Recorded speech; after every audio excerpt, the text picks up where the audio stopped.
देखिए, ये तो छत्तीसगढ़ की जनता का विश्वास भारतीय जनता पार्टी के प्रति, हमारे देश के यशस्वी प्रधानमंत्री श्री नरेंद्र मोदी के प्रति और हम लोग। कर्नाटक कैबिनेट ने सरकारी ठेकों में मुस्लिमों को 4% के आरक्षण को मंजूरी दी थी। इस पर राजनीति तेज हो गई। बीजेपी ने इसे असंवैधानिक करार दिया। वहीं इस आरक्षण की चिंगारी अब छत्तीसगढ़ तक पहुंच गई है। छत्तीसगढ़ के सीएम विष्णुदेव साई ने इसे भारतीय संविधान की मूल भावना के विरुद्ध और तुष्टीकरण की पराकाष्ठा करार। उन्होंने कहा कि कांग्रेस जहां भी सत्ता में आती है, संविधान की मूल आत्मा का गला घोटने का प्रयास करती है। सीएम साई ने इस फैसले को समाज में वहम नस्ल फैलाने वाला कांग्रेस का सोचा समझा षड्यंत्र बताया और कहा कि अदालतें पहले भी धर्म आधारित आरक्षण को असंवैधानिक करार दे चुकी है, इसलिए ये फैसला भी न्यायिक समीक्षा में नहीं टिक पाएगा। उन्होंने आरोप लगाया कि कांग्रेस ये जानते हुए भी सिर्फ वोट बैंक की राजनीति के लिए वंचित वर्गों के अधिकारों के साथ खिलवाड़ कर रही है। सीएम साई ने कांग्रेस अध्यक्ष मल्लिकार्जुन खड़गे और राहुल गांधी से कहा कि वे इस फैसले को तुरंत वापस लेने के लिए कर्नाटक के मुख्यमंत्री सिद्धारमैया को निर्देश दें। उन्होंने कहा कि आदिवासियों, दलित, वंचित समाज के लोगों के साथ अन्याय है और इसे बर्दाश्त नहीं किया जाएगा।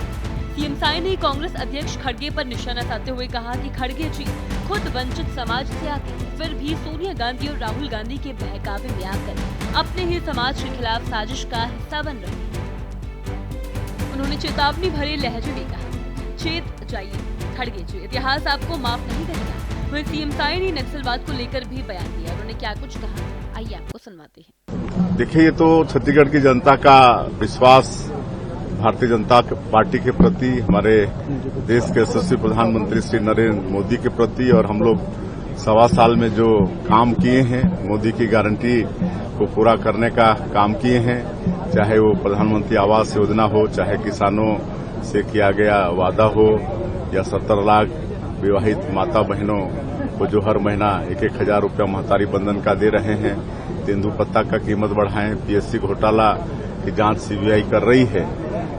तो इस तरह से जो नक्सलवाद के साथ जो मजबूती के साथ लड़ रहे हैं, वो जनता का विश्वास भारतीय जनता पार्टी के प्रति, हमारी सरकार के प्रति, सरकार के कामों के प्रति बढ़ा है।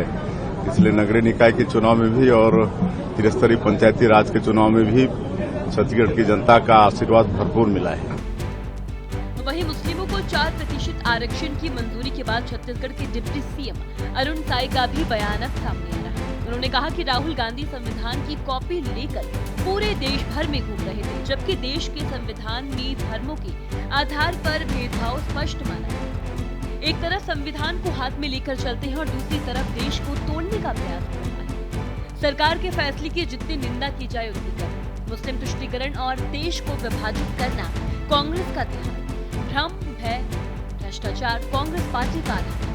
वहीं इस मुद्दे पर पूर्व सीएम भूपेश बघेल ने कहा था कि ओबीसी आरक्षण पर डिप्टी सीएम अरुण साई भ्रम फैला रहे हैं। वहीं बघेल के इस बयान पर अरुण साई ने कहा कि आरक्षित 13 जिला पंचायतों में 12 के चुनाव हो, 12 जिला पंचायतों में 9 ओबीसी अध्यक्ष और 8 ओबीसी उपाध्यक्ष बने। सरकार की प्रतिबद्धता रही कि ओबीसी को सम्मान मिले। साई सरकार ने जो कहा वो करके दिखाया। खैर, 4% आरक्षण को लेकर कर्नाटक सरकार के इस फैसले के खिलाफ पहले ही कई संगठन और विपक्षी दल विरोध जता चुके हैं। अब छत्तीसगढ़ के मुख्यमंत्री और उप मुख्यमंत्री की कड़ी आपत्ति के बाद ये मुद्दा गर्मा गया है।